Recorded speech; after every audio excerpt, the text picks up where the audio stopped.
it's Wednesday, it's 10 o'clock. I'm Victoria Derbyshire and we're live from New Broadcasting House. Today, we can exclusively reveal that more than 100 different types of mesh implants are being sewn into hernia patients by the NHS in England and Scotland, and many of them haven't been properly tested. That somebody can fix me, somebody can help. If I was told this is life for me and there is nothing they can do, I don't think I want to live it. There are claims that patients are being treated like guinea pigs because certain types of mesh, which are permanent, are being used based on little or no medical evidence. It might be something like 5 rabbits, and you've taken a bit of the mesh, you've sewn a bit of the mesh inside the rabbit, and you've left it there for 5 days. And if there's no immune reaction, you pass the test, and that's it. Nearly 300 people contacted us after our programme on hernia mesh back in 2018. Athletes who can no longer compete, parents who can't carry their children, and people who are once active, now housebound, lonely, and have told us they often feel suicidal because of the pain. We've now set up a database of 100 people and done detailed research into how the mesh has affected them. Some of those patients are here in the studio today, along with surgeons, politicians and lawyers, and do, of course, get in touch if you have been affected. Plus, we've been leaked footage from a promotional video from 10 years ago for one type of mesh, which shows how it can become rock hard inside your body. It's still being sold to the NHS today. And again, you can see how stiff this mesh is. This is a mesh tumor. And you can see what it looks like on the back table, how hard this mesh is. And you can picture why she could feel this mesh with essentially every abdominal movement.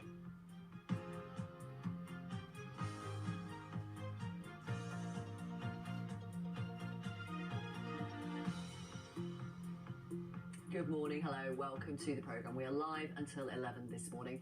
Thank you already for some of your messages. Donato on email says, I'm now on my 5th repair, awaiting a consultation or looking at going private. I have never been given other options than mesh. Pan says, I'm not disabled by mesh, but it has placed restrictions on my lifestyle as I need dressings every day, which I do myself for the most part.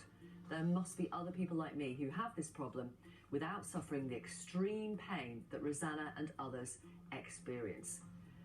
And that is true. Yes, there are many, many people who don't have any problems with hernia mesh, but 10% do, it seems, end up in chronic pain.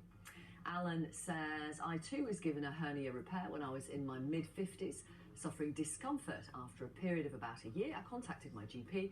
I was referred to hospital for tests, then I saw a specialist who told me that I could not feel the hernia mesh. It was impossible, and that it could not be causing any pain. It was my imagination. I'm now 70, and it still causes me discomfort. Must still be my imagination. Thank you for those. If you have your own experience, if you have a mesh and it's causing you an issue, or maybe it's not, maybe you're one of those people where a hernia mesh repair has been absolutely transformational for your life, then do get in touch today. Send us an email, and if you want to come on air and talk to us in the next hour of the programme, we're devoting the whole programme to this today, then do put your phone number in your email, then it will be really easy for us to get back in touch with you.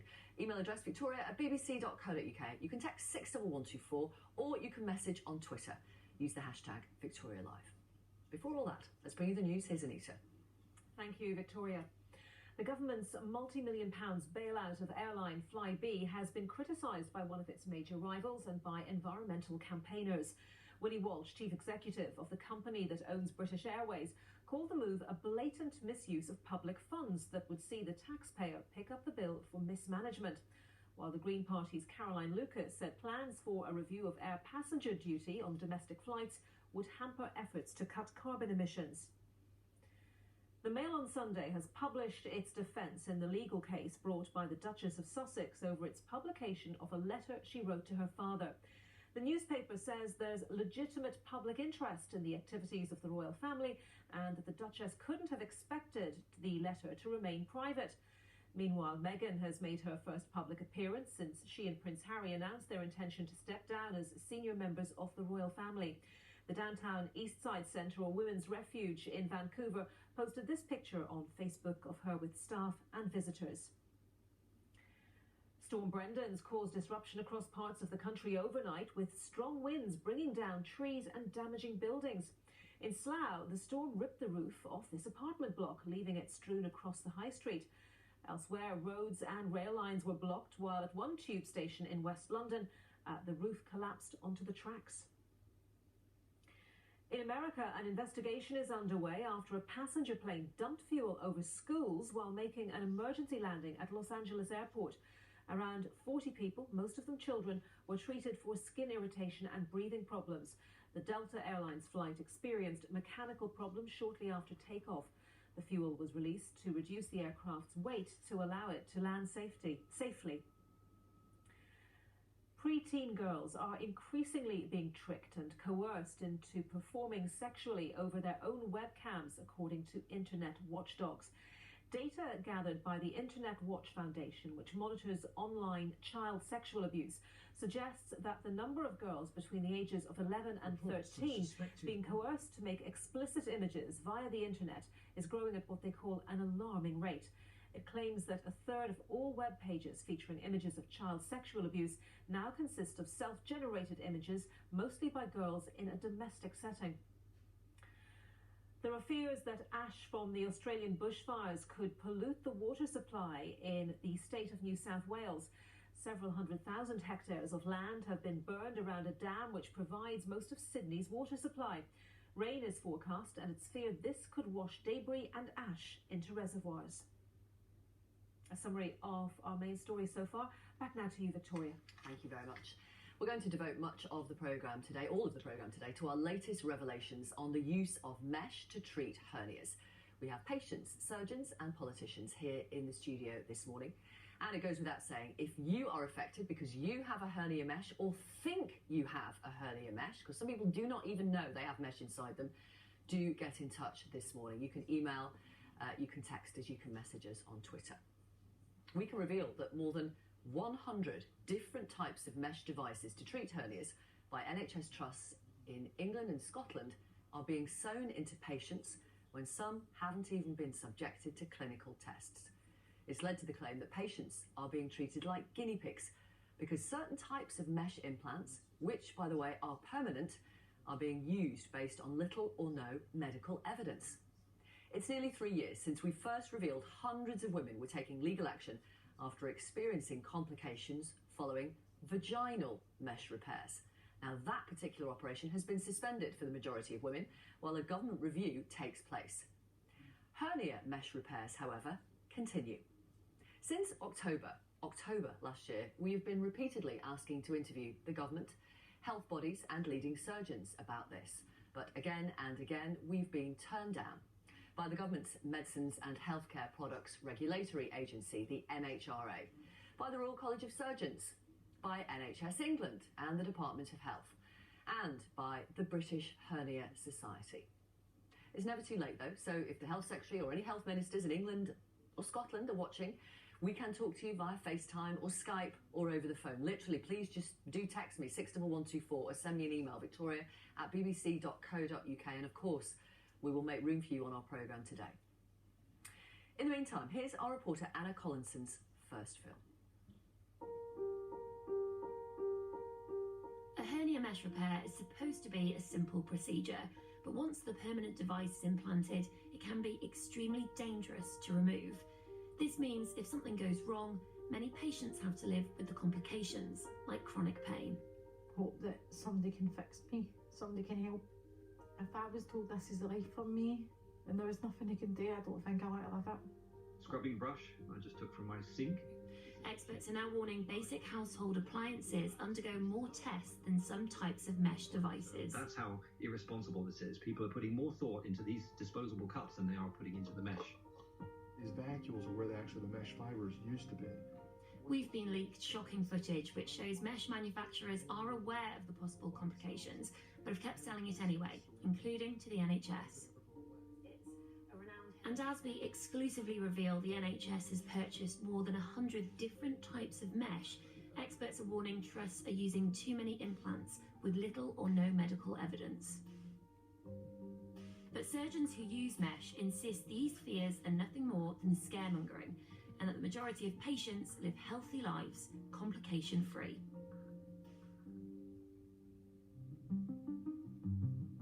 Hernia repair is one of the world's most common surgical procedures, most often in the groin. Using mesh has been surgeons' preferred choice for over 3 decades because it's cheaper than previous methods and requires less time in hospital. It also appeared to reduce complication rates and the chances of a hernia returning. More than 20 million operations are performed globally every year. In England, it's around 100,000. The majority go well. The hernia mesh industry is worth billions of pounds, but as the number of devices has rapidly increased, regulation has not. Hi Chris. Hi Anna. Hi, how are you? Good, thanks. How are you? Christy Armitt is a chemist who focuses on plastics. He's been an expert witness in vaginal mesh lawsuits in the US, where he lives.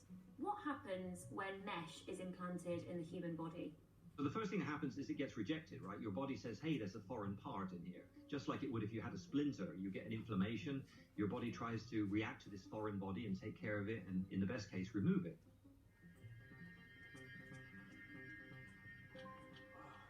For most, this initial reaction subsides, but for some, like David Ellis, who we interviewed in 2018, the reaction continues.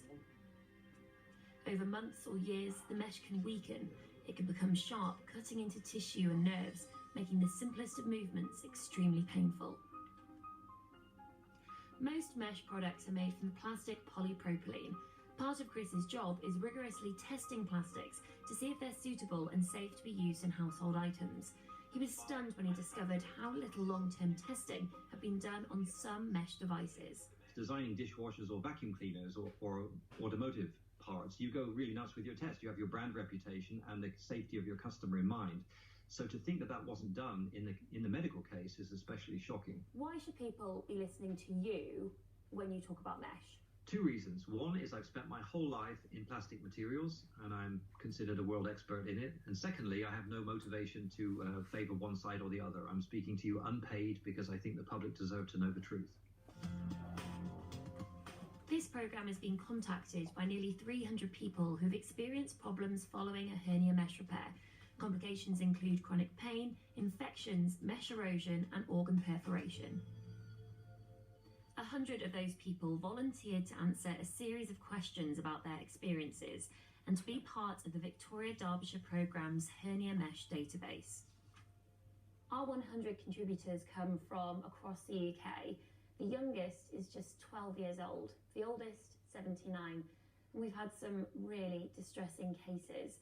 Athletes who can no longer compete, parents who can't carry their children, and people who are once active, now housebound, lonely, and have told us they often feel suicidal because of the pain.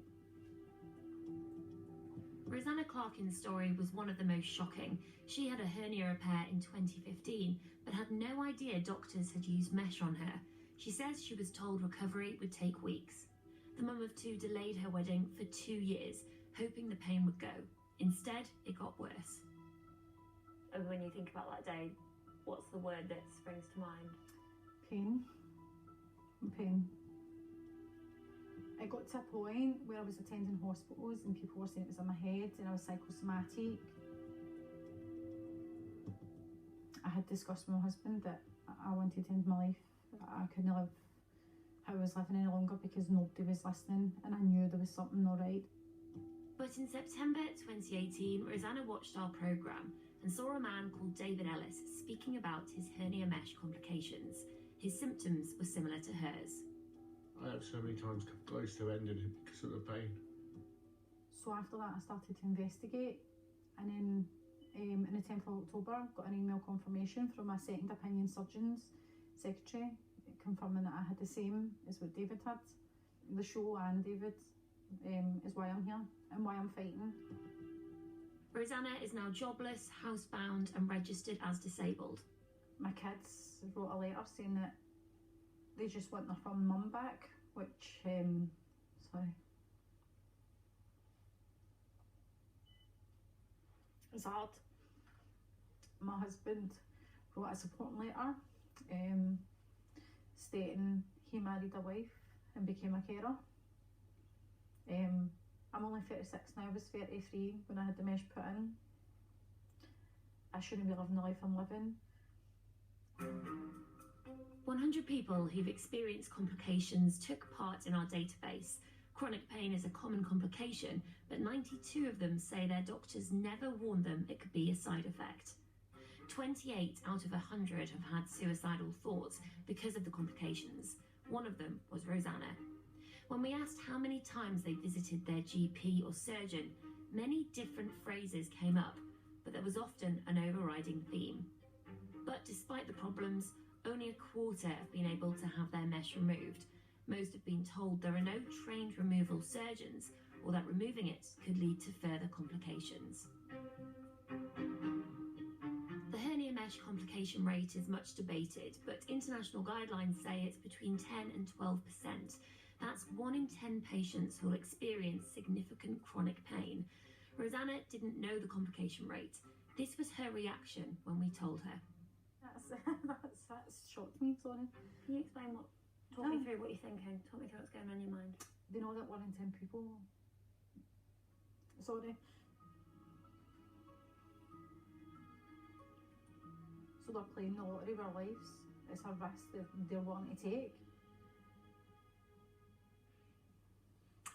Thank you for your messages. Charlie tweets this. It's heartbreaking for me to have a 29-year-old boyfriend reduced to tears on a daily basis because of the chronic pain he's been in for nearly 2 years.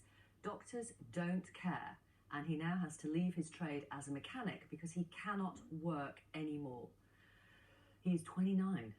This emailer says, I've had several hernia repairs and I've always had pain in that area ever since then, but no one seems to listen. I was told there will always be some discomfort, but not like this. This texter says, I had mesh in my pelvis for a hernia when I was 25 and it's never caused me any issue. And one more for now, somebody who doesn't leave their name. My dad died after the mesh turned septic and was breaking down in his stomach. He went in for an op to try to fix it and he didn't come back. These are really shocking. Thank you for getting in touch with us this morning. Here in the studio, we have a group of people who have all either had hernia mesh fitted or have had a loved one who've had one fitted. That includes Barbara Tate, whose husband was fitted with one and who believes it contributed to his death. Jacqueline Grimsley had a mesh implanted after a hysterectomy. And Harry Nicola, who after having it fitted struggled to walk ever since. We also have Colin Elton, a surgeon who uses mesh in some of the procedures he carries out. In fact, we'll talk to Colin because he's joining us from his hospital at some point in the next half hour or so. And David Ellis is with us. He joins us from home. David had hernia mesh put in 2014. He's still living with crippling pain now. And of course, he was in Anna's film. And actually, Colin, you are with us, so I do apologise. You're joining us despite your busy schedule as a surgeon, so I'm grateful for that. Also with us, Labour MP Sharon Hodgson, Eloise Power, who's a barrister who specialises in cases involving defective medical equipment, and retired surgeon Peter Jones, who used an alternative to mesh. Right, I'm going to start with you in the studio, if I may, first of all. I would like you to react to our exclusive findings. There are more than 100 different types of mesh being used by the NHS in England and Scotland, being sewn into patients with a hernia with little or no medical evidence. How do you react to that? Well, I think it's disgusting. Why? Because I've seen what it can do. I lost my husband and I've put it down to the mesh, the infection that he got. And before he had that one done, he did have another different kind of mesh, which his body rejected that. They had to take that out. So then they did the last one, and from the minute he'd had his operation, he ended up with an infection. And that was 18 years ago, and it never went away. And then the past 2 or 3 years, his stomach broke down with this infection, and it led to other things, you know. How do you react, Jackie, to our findings today? We didn't know before today that 100 different types of mesh are being used, and some have literally just been tested on rabbits for 5 days. Well, it's shocking. I have read that before in the last year as I've been doing more research, and you know, as somebody in your film said, there's more development and testing goes into a household appliance than does in medical devices. And we assume when we go in to have a medical device installed that some rigorous testing has gone on, and we assume that the Hippocratic Oath of first do no harm applies.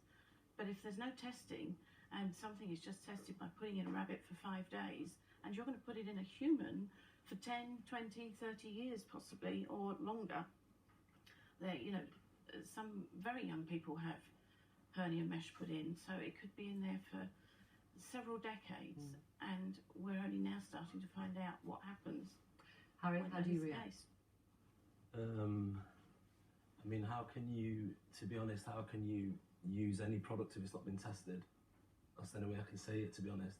And it's a, excuse me, it's a serious thing, because after I've had my operation, I've met a lot of people. I've had my operation last year. And to have mesh removed? To have it removed. So I've had it for 12 years and I had it removed last year, and I'm like a different person. We'll probably talk about it in a bit. Yeah. But I see a lot of people with problems. And the thing is you're going into people's bodies, okay? You might cut into a section of the body, you put the mesh in, okay? But then you need to cut through that section again to take the mesh out, okay? So it's very serious. So I speak to a lot of people that have taken out the mesh and they still have issues because you're going in the body too many times, and we need to avoid it. This is the main thing. You're a politician, Sharon Hodgson. How do you react to this? I think it's outrageous. That more and more I hear about it, and I first heard about it first on your programme with regard to the vaginal mesh years ago, before it was then raised in Parliament, and the more and more I find out about how devastating this is for people's lives. And I've spoken in the House about my mum, who is, her life is, she just keeps saying she's, waiting for it to be over, and how lucky she is that she didn't have this done when she was young, as some of the other people, because she's 75 now. But she aged 10 years like that, and is really, really suffering now. So that really brought it home to me when experiencing it with a loved one, and the numbers of people we're talking about who've been harmed is huge.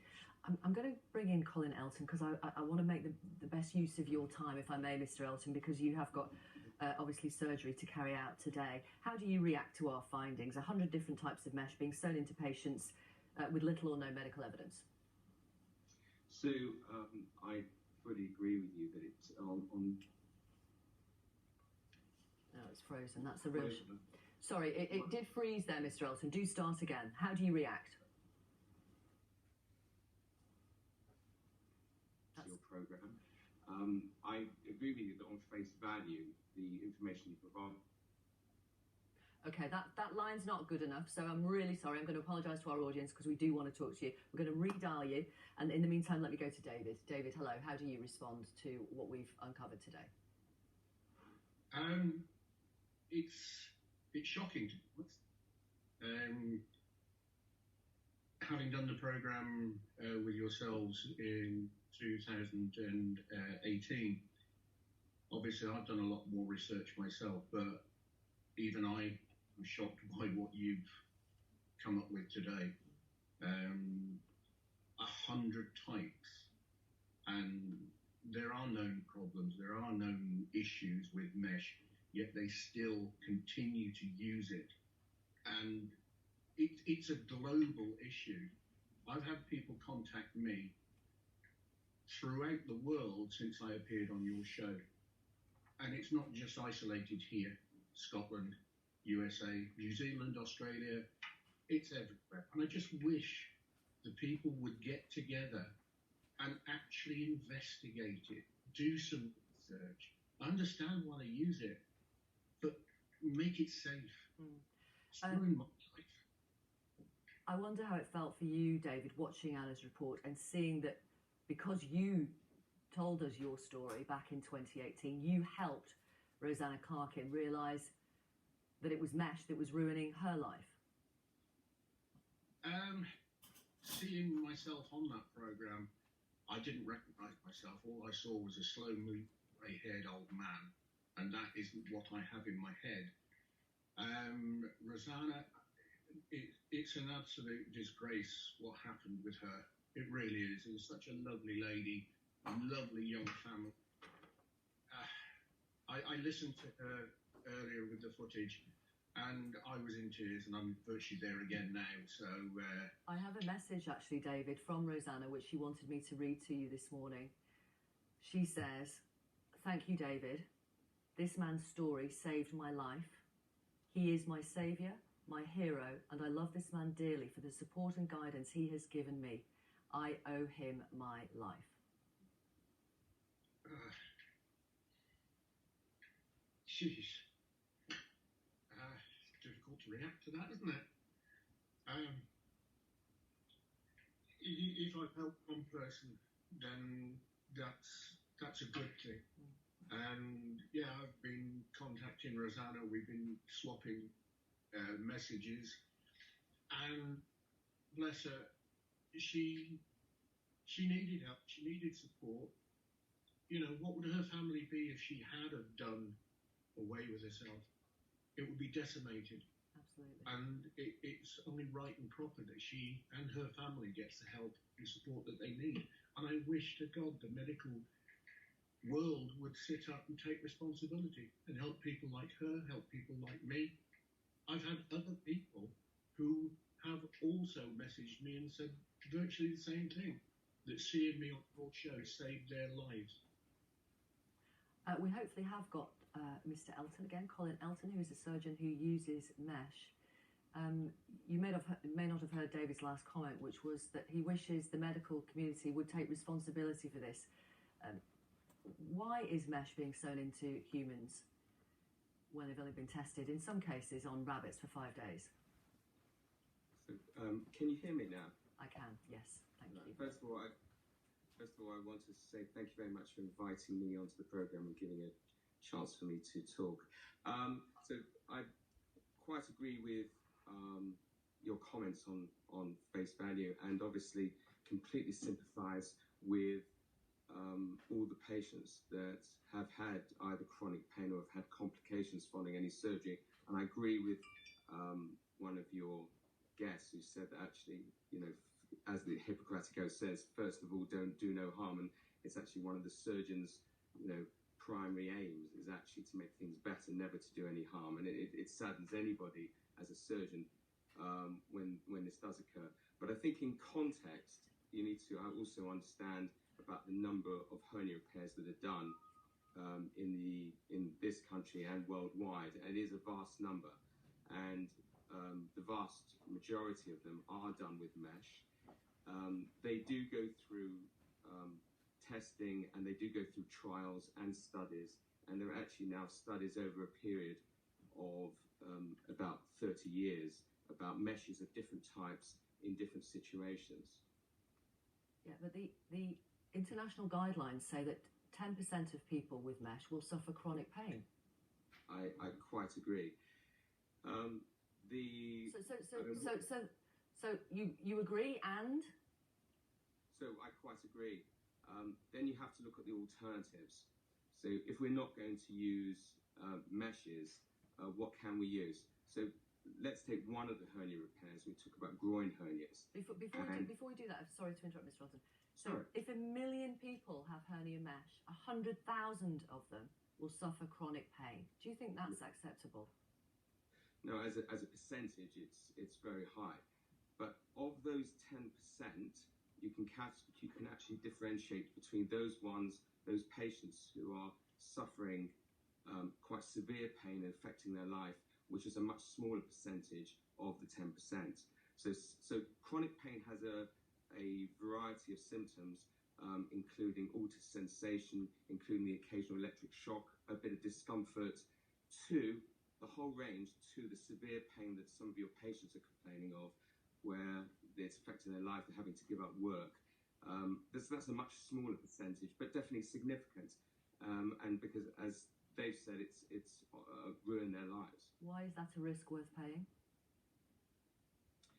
So again, if we say that we're going to ban all meshes, we have to have an alternative. And I quite agree with one of your earlier comments, which I tried to answer, but I think we had very poor communication in the fact that we shouldn't be having 100 different meshes, and that we are almost at the whim of companies who will sell and will go and say, yes, that's a very good one, that's the latest one, that's the one we want to use. I quite agree that we've got to be much more rigorous in the information that comes from the companies, standardise such that if we're going to use a mesh, that we use the same one that's completely agreed and it's gone through all various different testing, agreed through the National Institute of Clinical Excellence. And it also depends upon the conditions. So surgeons need to understand which hernia repairs they need to use, which meshes, and when to use a mesh. Okay, so there's many instances of hernia repairs where you don't need to use a mesh. And there are other alternatives which are very, very sensible. And in some instances where you need to use a mesh, you don't need to use something that's permanent. Yeah, but sadly, not all surgeons are following best practice necessarily. I want to introduce you to Jacqueline, if I may. Jacqueline, do talk to Colin Elton and tell him what difference having a hernia mesh has made to your life. Well, it's changed my life completely. I went from running a very successful business, travelling around the UK, the States and Europe, to now being able to just work a few hours a week from home. Over a period of time, I've got increasing joint pain, chronic fatigue. It's not just about pain at the site of the mesh, although I'm getting that too, and that's increasing as the mesh is ageing. I have difficulty standing, difficulty sitting, difficulty walking, even laying in bed at night is not comfortable. What I want to know is, where is your crystal ball that says whether this operation is going to be successful or not? Nobody told me that there were any risks whatsoever to this. I would absolutely categorically not have agreed to having mesh if I knew what my life was going to be like following mesh. And it's just getting worse and worse. And there are alternatives, because before we had mesh, surgeons were able to repair hernias quite successfully. It's not the only way, but it is causing devastating harm to patients. And now I'm left in a situation 12 years later where I'm still being told by surgeons. I was referred just last year to a hernia consultant who said to me, categorically, hernia mesh does not cause problems. It does not cause joint pain. It does not go brittle. It does not move. It does not release toxins. Let Mr. Elton respond. Sorry. Yeah, go ahead, Mr. Elton. First of all, I completely sympathise, and I'm sorry to hear that you've suffered in the way that you have. Any foreign body that enters any foreign body that enters our body, we can react against. It doesn't have to be just mesh. It can be anything. You know, there was the case of the breast prosthesis. There's so many other prostheses that can enter our body and that we can react against.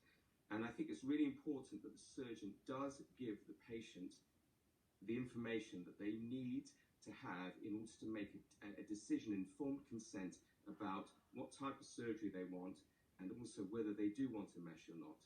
And I have to tell you, I'm really sorry to hear that you didn't receive that information. I will always tell patients that there is, on average, a 10% risk of having chronic pain, and I explain that in great detail. Interestingly, can I just ask about that 10%? Because nobody has ever followed me up. I suspect the figure is much, much higher, because I know lots of other people with mesh that have had problems, whose surgeons, GPs, specialists, consultants, whoever they visit, are still in denial. So there is no national audit, there is no recall like there would be if this was a washing machine. Nobody is asking us what problems we're having. I'm not on any database to say I've had problems. And, you know, how many people are out there perhaps watching this programme today thinking, hang on, I've got all those symptoms, I didn't put it down to mesh. I didn't put it down to mesh for many, many years. It was only when I started to acquire more and more autoimmune diseases and started to read up on them that I started to realise it was all about toxicity. Okay. And I could see, interrupting Jackie. David, I could see you as you were listening to Colin Elton. You look very emotional as you're hearing him talk about mesh and the reasons why he uses it, and points to the fact that many, many, many, many millions of people have mesh repairs and they are successful. There is no particular pain. What would you like to say to him? Well, I heard his comments on the 10% of people that suffer the complications. that only a minority suffer chronic pain. How's he measuring that? How's he getting his figures there? Because as the lady's just previously said, she's not been monitored, she's not been asked, and neither have I. So how's he getting that information to quote it live on national television? I'd like to know where he's getting his information from, because I would like to look at it. Can I respond? Yes, please. Thank you very much. So I quite agree with one of your earlier comments that we probably don't know the full extent of this percentage, because you're absolutely right. There will be quite a number of patients who will have the occasional, as I mentioned to you, occasional bit of discomfort, and probably just put it down to either a bit of post-operative pain, or just like most people do, they just get on with their lives. But you're not really talking about that. You're talking about the much more severe cases, which I completely understand. And I completely recognise to this gentleman that he's not, it's not been discussed with him, he's not been audited. I think what I'm talking about is the world literature. So when we're talking about several thousands of patients who, just like in any poll, any survey, are surveyed. And those are the papers that I, that as clinicians and as scientists, we report and we mention. But you're quite right. Okay. There isn't a national audit. There should be, and I quite agree. Just like with any foreign object, particularly in view of the recent problems with pelvic meshes, I think we should have a national audit which allows all patients to explain their symptoms. Okay. To and it's, you know, it will also not just allow that to happen, but actually that somebody's actually listening to them and nobody's actually fobbing them off, because it's, I quite agree, it's very, very easy to be fobbed off, and I'm sorry to hear that you have. Okay. I want to bring in Barbara, if I may, to ask about your husband. Tell us a little bit about him. Well, my husband had hernia repair 18 years ago, and as soon after the operation he developed this mesh infection. It was just a tiny little pinprick which it used to leak liquid out, and the doctors, they weren't concerned with it, they just left it. Then over the years, every now and again it'd break down, which it'd have to get antibiotics, his skin would break down, then it'd heal up until about 3 years ago, and it started breaking, his stomach started breaking down then, but it wasn't healing. It just kept, this little pinprick hole was getting bigger and bigger. It was effectively an open wound. Oh, well, at one point he had 2 stoma bags on to catch all the poison and the blood and everything that were coming out. And when we did go to see the doctors up to hospital, they just sent us to stoma nurses to get more stoma bags, which, you know, to me, he needed a cleaning out, antibiotics, and then eventually his health, because the infection on his body, he lost over 5 stone in weight. It affected his walking, because the hernia repair he had, it ruptured again, so he still had the hernias, which they were quite heavy, so he couldn't. And then it went on like this. We kept going to hospital, because obviously the blood vessels are near the thing, so he was losing blood. He were having to go in for blood transfusions. At one point we had to move house, because we had an hospital bed in the dining room, a commode in the kitchen, which you can't live like that. So we moved to a bungalow, and he unfortunately was only there 6 months. And before, yeah, the day before he went into hospital, that evening, I had to call the nurses, because they did eventually take him in, opened him up, and he used to have nurses come every day to pack it. He had a vacuum on it at one point, but then that started to hurt him in the end. So, and he had an open wound there, and it used to track down one side. And when the nurses one day were cleaning him out, they said, "Oh, there's something in there." And she was trying to pull, and it was a bit difficult. She didn't like to pull, but my husband, being my husband, straight in, and it's pulled, and she had to cut. And it was part of the mesh we didn't know it was a mesh at the time. We thought it was a bit of gauze. Do you believe, Barbara, that the mesh contributed to your husband's death? Oh, definitely. I think that's the infection, that it just ravaged his body. And how do you feel about that? Well, I feel absolutely disgusted, because it just didn't, there was nobody there for it, even though, we tried. It's as though you just kept being fobbed off. There was, you did get a letter from the hospital.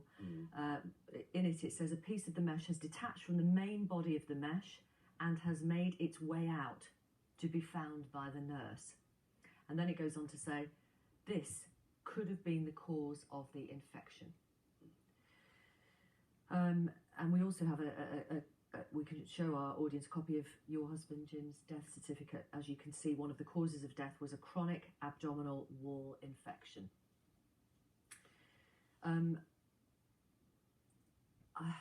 mean, I want to ask people sitting here how you react to the fact that Barbara thinks mesh contributed to the death of her husband Jim at the age of 65, which is no age. Absolutely no doubt that it did.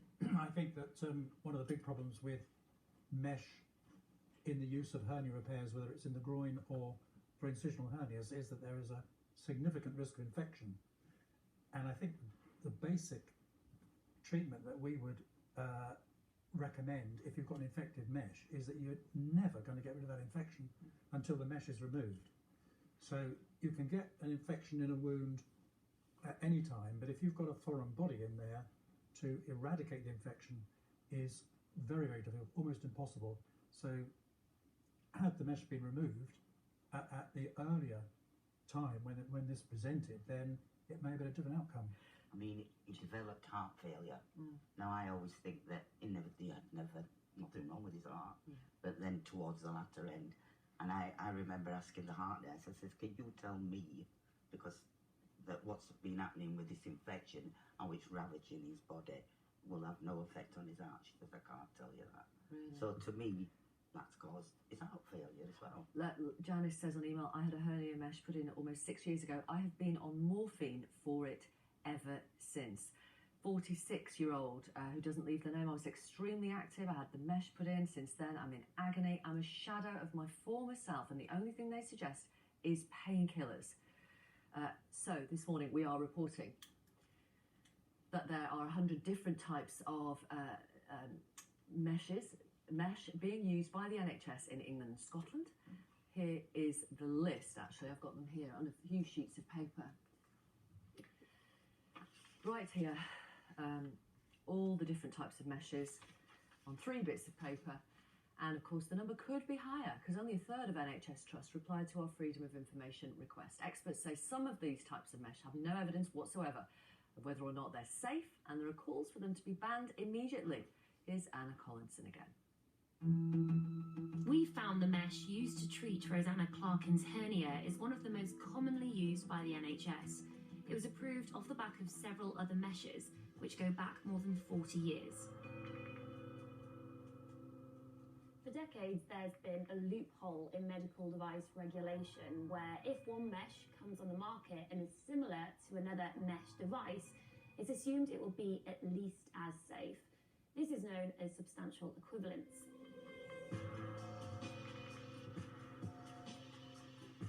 This graph is like a mesh family tree. It shows just how many products can be approved off the back of others, based on the assumption the previous ones are safe and underwent suitable testing. Like Rosanna's mesh, all of these products link back to only a handful of old devices, like the one circled at the top here. There's a lot of secrecy surrounding the mesh approval process. Even doctors can't access the clinical data. But we do know Rosanna's mesh was probably only required to be tested on animals, like mice or rats, for a short period of time. They kind of speak, they're animals, they've not got a voice, so how would they know the complications that the animals are having, like chronic pain? How would they know an animal is in chronic pain? Currently, to get approval, hernia mesh implants are not always required to go through clinical human trials, a concern for some who work with medical devices. It might be something like 5 rabbits, and you've taken a bit of the mesh, you've sewn a bit of the mesh inside the rabbit, and you've left it there for 5 days. And if there's no immune reaction, you pass the test, and that's it.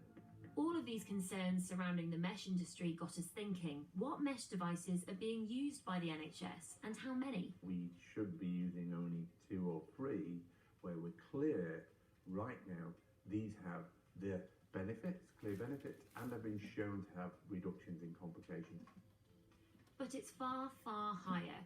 We've found NHS trusts in England and Scotland have purchased more than 100 different types of mesh to treat hernias.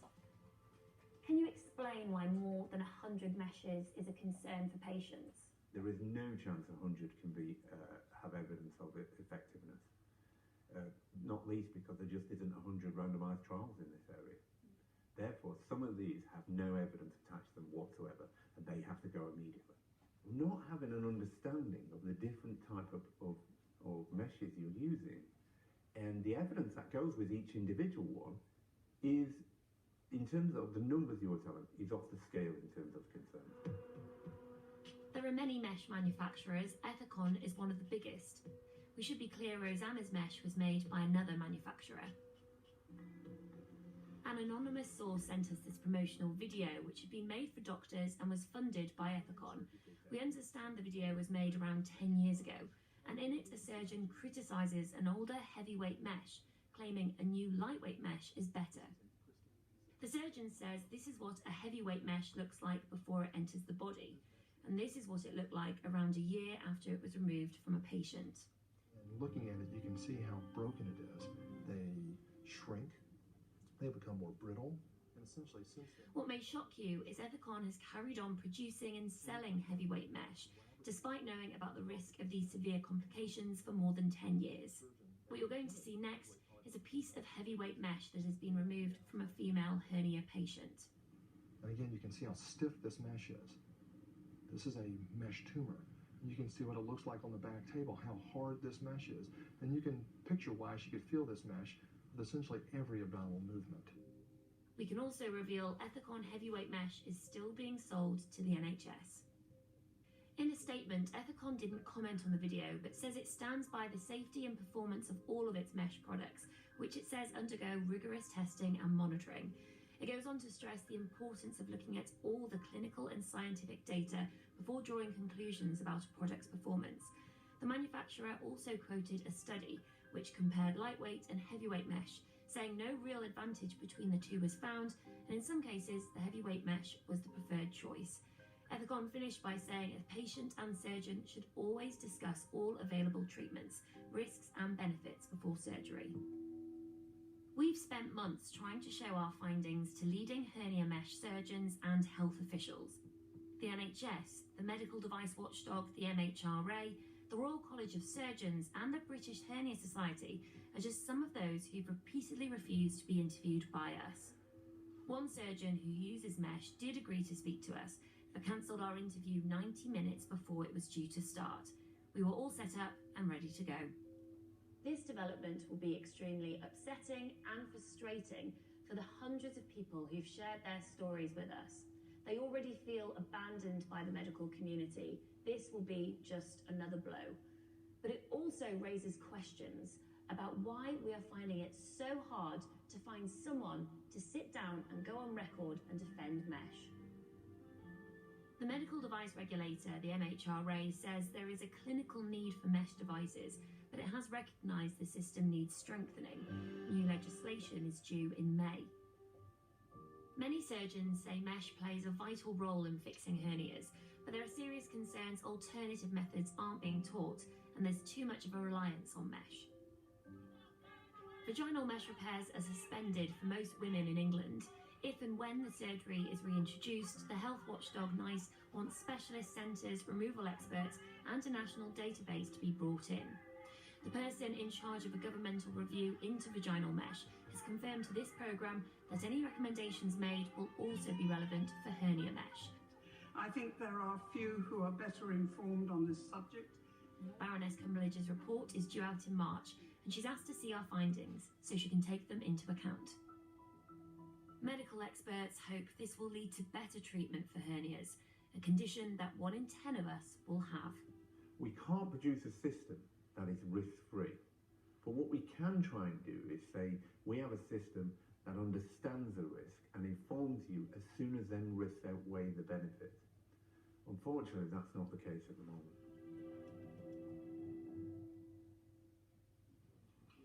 And let me give you our Action Line website right now. It's bbc.co.uk/Action Line. If you need help, there are loads of organisations listed there who can do that. Right, Anna is here with us. Now, there will be some people watching right now who are thinking, why aren't we hearing from the NHS this morning or others in authority who can talk about this? And perhaps our coverage seems one-sided. What do you say?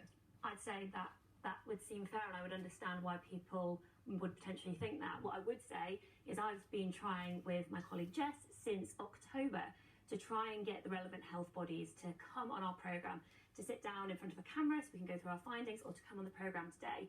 We actually pushed back the date of this programme by a week because of the election to give them a bit more time so they could come on, but unfortunately no one was available. And the type of bodies I'm talking about are the Department of Health, the NHS and the Royal College of Surgeons. Just going to read you a quick statement from the Royal College of Surgeons. They say it is the duty of surgeons to explain options and risks to patients so they can decide the best course of action, but unfortunately weren't available for today.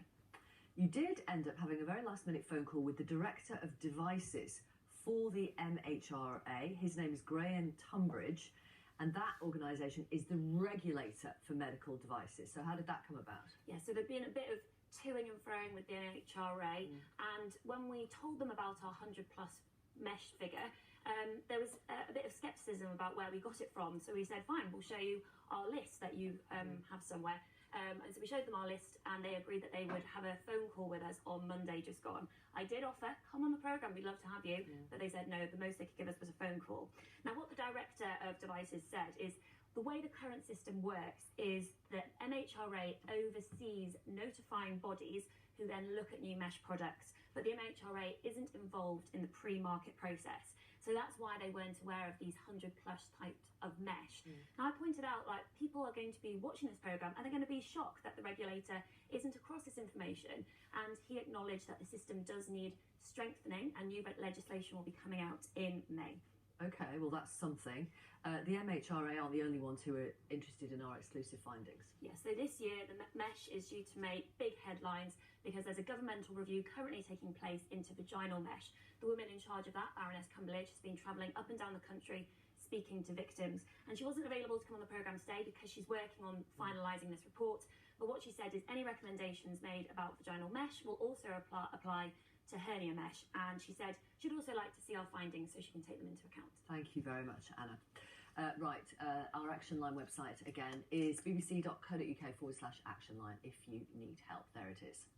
Right, for the last few minutes of the programme, I want to bring in Eloise Power, who is a barrister who specialises in cases involving defective medical equipment. Peter Jones is here. He's a retired surgeon who used alternatives to mesh. And Sharon Hodgson, Labour MP, whose mum has had problems, really bad problems, with vaginal mesh. Right, what can patients do who feel they've been harmed by mesh?